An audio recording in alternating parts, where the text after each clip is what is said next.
Welcome to Easy Email Marketing.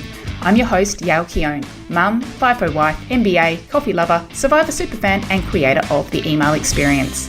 In Easy Email Marketing, you'll benefit from my nearly 20 years experience, where I'll be teaching you all the tips, tricks, and insider info on how to create feel-good, non-spammy experiences for your subscribers. Let's get stuck in.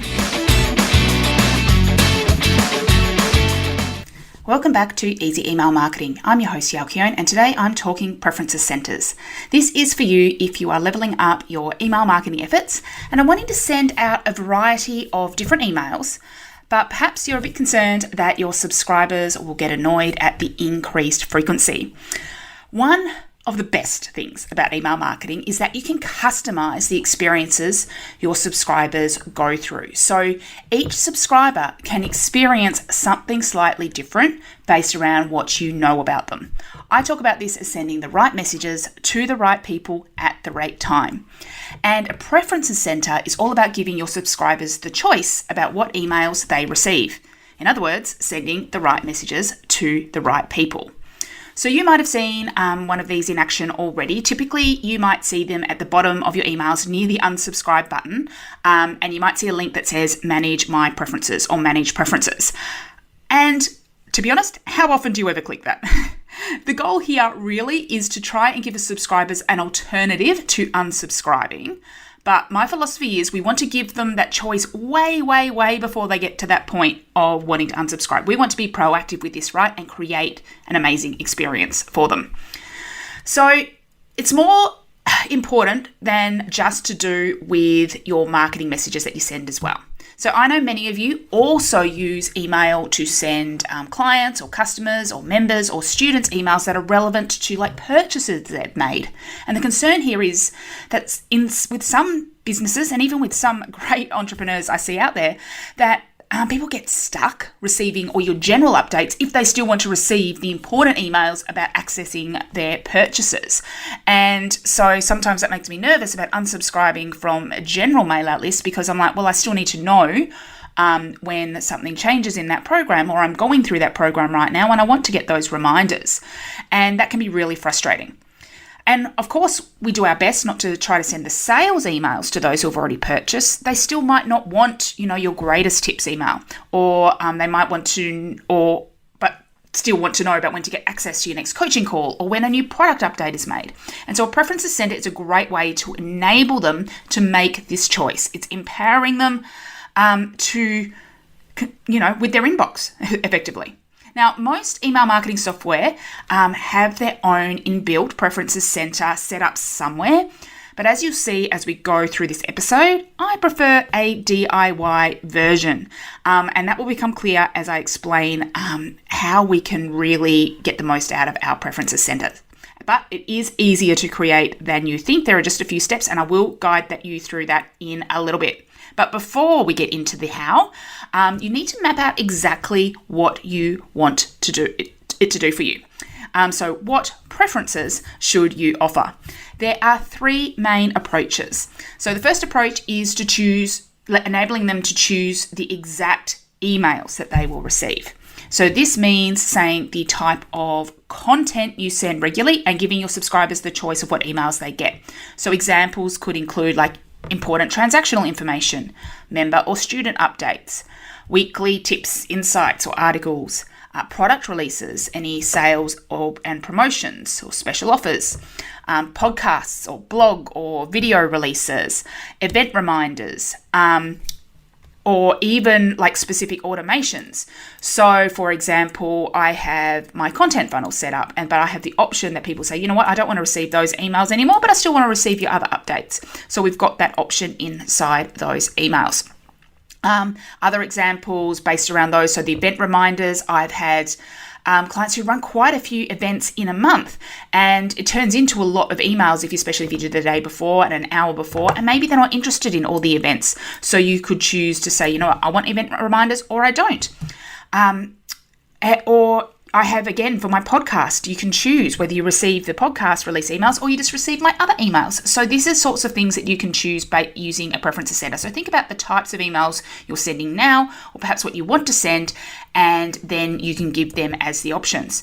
Some people even offer the choice of like a monthly wrap-up style email. So if you're pretty consistent in sending an email out every week or more than once a week, but there are people who are like, you know what, I just want the highlights. So you could offer that as a choice as well. So instead of getting everything else, they just get a monthly kind of wrap-up, almost like the traditional newsletter.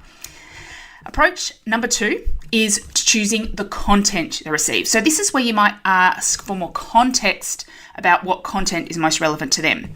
So examples could be by category.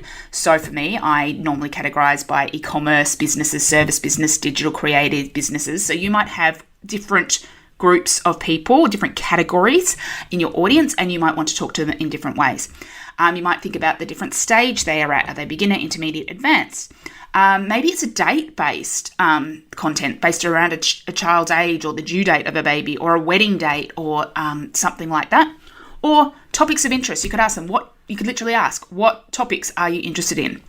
So this is something I'll go into a lot more detail in super segmenting. If you want ideas of different ways you can segment and group your audience, so definitely recommend checking that out at yaelkeown.com/segment. But the idea here is, instead of going, okay, do you want all my podcast episodes? I said, what episodes, if they're on this topic, like what topic type emails do you want? And of course, approach number 3 is a combination. So you could ask 2 questions. You could ask, what emails do you want to receive? Or you could ask what they're most interested in. And then you can choose within each email, what if it's going to be relevant to someone or not.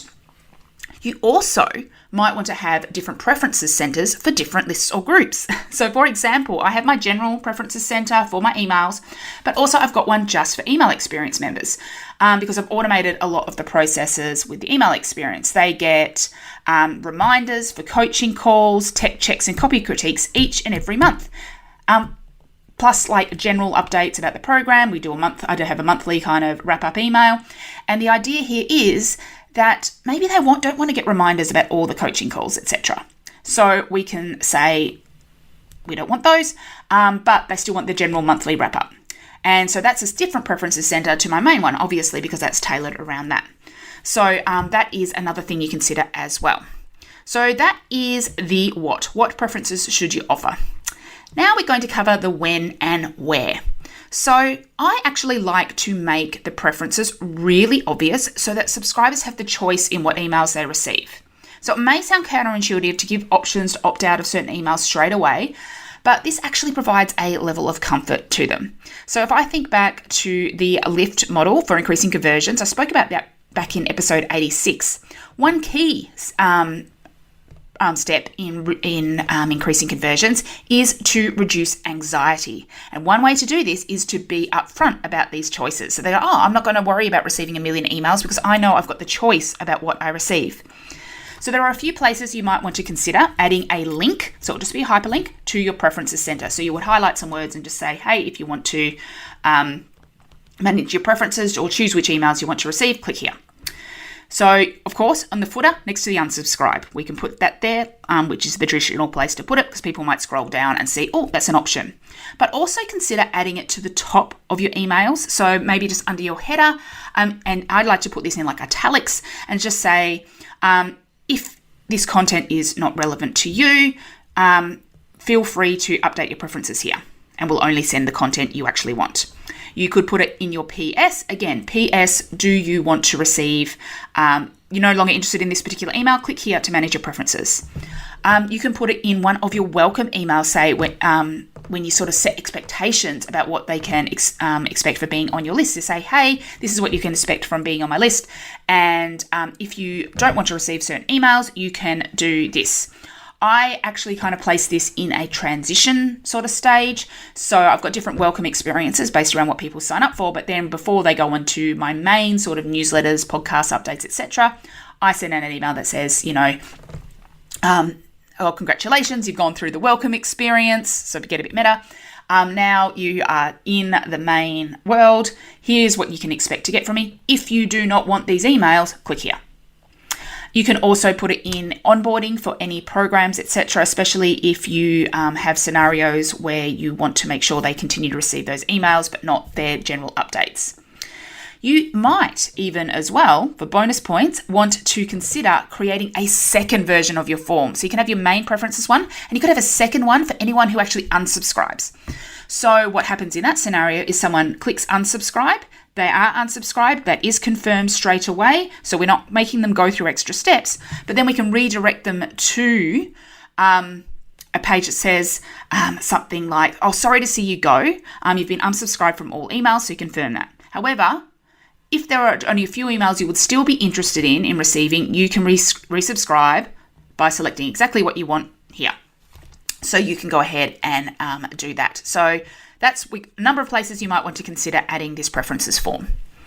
The next is the how.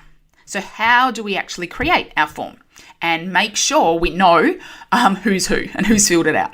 So I mentioned it near the top of the episode that I recommend creating your own version of a preferences center, as it gives you more choice in how it looks, so the design for sure, and where you place it, and how it works, and basically how many options you can get for it. So how do you do it? The exact method, of course, depends on which software you are using, and I can't go into detail on every single one here. If you want details on Klaviyo, ActiveCampaign, or MailerLite, definitely check out my how-to courses on each of those software. You can check them out at yaokeone.com/shop. But typically, the process will look very similar to something like this. The first thing is to create a custom field for your options. So we've already brainstormed which options we want. For one which is like choose the type of fields you want, use a multi-select checkbox type field. So that's where they might have to tick multiple boxes. There may be a couple of scenarios where it could be just choosing one option. So a category would be a drop-down, in which case that would be like a drop-down option. Or of course, the date-based ones will be a date-based field. Note, when I have something about choosing email types, I actually like to have an option on there, unsubscribe from all. This is just in case someone clicks through and they want to unsubscribe from everything. And I have this because if you have a multi-select field and you say it's compulsory, because obviously that's the main point of the form, if they don't tick anything, then they won't be able to submit the form. So we just put unsubscribe from all as an option, and that will be an option there, and I'll talk about what we do with that in a minute. But for bonus points, you could ask, like, have a customer research field, like, is there anything else you want me to know? These are optional, so I'll make that sort of field optional, but they can provide great feedback, and that could be something that you forward on to yourself, etc. And you could have, of course, a combo. So you could have your drop down for your category, and then you could also give them the option to choose. Once you have the custom fields, so step 2, now you build your form. And typically here, I suggest using the form builder inside your software instead of a third-party API connected. So this ensures that everything connects correctly and smoothly, all the fields are updated properly and promptly. And it also does extra things like supporting resubscribes to lists. So sometimes if it's via API, if someone's unsubscribed and then they try to resubscribe, some systems don't like that. And if you actually use one of the inbuilt forms in the software, it does things like identifying their location, and it cookies them, and it starts doing different tracking things, which is also great data. So we set up that form, and we make sure, obviously, the email address field and the preferences field are compulsory, but then things like the customer research fields are optional. So you could have like, hey, let us know this, and if you've got an extra moment or two, can you let me know this, this, and this? And they're just optional fields. Then once you've created, you can choose to direct people straight to the form if it gives you a URL, or you could go ahead and create a page on your website and embed the form on it. So that's step 2. Then we need to create an automation to route the answers to the correct lists, groups, tags, etc. So this is where we need to basically tell the system what you want to do based around which answers they have given. So this automation is triggered by when the form is submitted, and it consists of a number of conditional splits. So someone submits the form, and then we ask a question. So that's basically what a conditional split is. So each question asks, does this field, so whatever field you created, contain blank? So did they tick the box for podcast? If yes, add them to the relevant group group, list, or tag. So this depends how you've got it set up. Sometimes it's a little bit of a mix. So in this case, it could be add tag podcast. If no, remove tag podcast. And then you merge the lists and then merge both paths onto the next question and repeat. So the next question, then you just ask for the next option. Does this field contain answer 2? And then you repeat until you go through them all. So there are some scenarios where you wouldn't do the yes condition. So for example, if a random subscriber chooses to receive email experience member updates, but they aren't a member, obviously I'm not going to add them to that list or add that tag. But ones if people say tick the box for podcast, yep, absolutely, that's open to everyone. If you have that unsubscribe from all option, this will be the last one that you asked, because then at the end of all of the options, if they say yes, regardless, it will ignore all the previous answers and it will just say, yep, unsubscribe from everything. Now for drop-down fields, you might not need to go through the step of creating this automation, because you could just go ahead and create like a segment based around those fields. So it depends how many different combinations of things you have. So that's step 3. Step 4 then is to get your link and add it to your emails. And I like to use conversational text. So put it into your email template and put it into all your future emails. Now the link can be direct to the form, or as I said, if you've got it embedded on a page on your website, direct to there. Now a pro tip here is with most software, you can even add like a personalization code to the link content so that their email address will be pre-filled. So we can make sure the email address exactly matches whichever one we've already got in the system.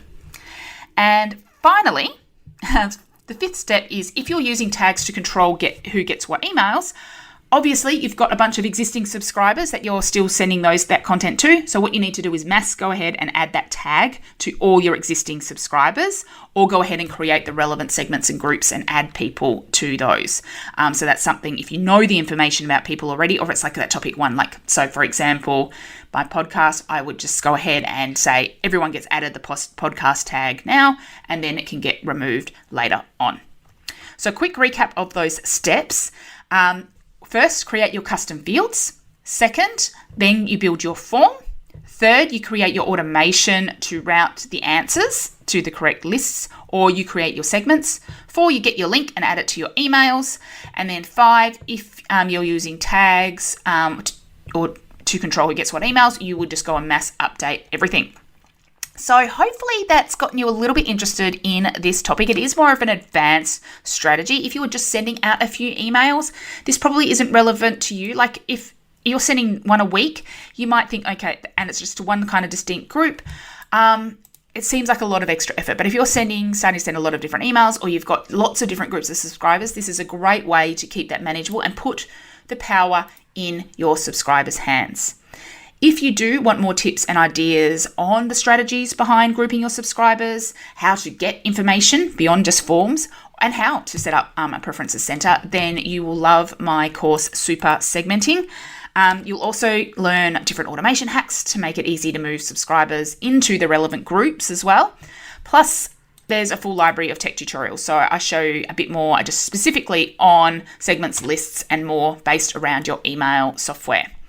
So what you learn here can be used not only for campaigns, but also automations. So the result is all about emails that actively speak to your individual subscribers' needs and giving them that choice. So you can learn more about that at yaelkeown.com/segment. Or as I mentioned, you can check out my more comprehensive how-to courses on ActiveCampaign, MailerLite, Klaviyo at yaelkeown.com/shop. Thank you so much for joining me today. I would love to hear from you about what you've enjoyed from this episode or what you want to know more about in future episodes. Please let me know over on Instagram. I'm at yaelkeown, that's all one word, and I'll see you in the next episode.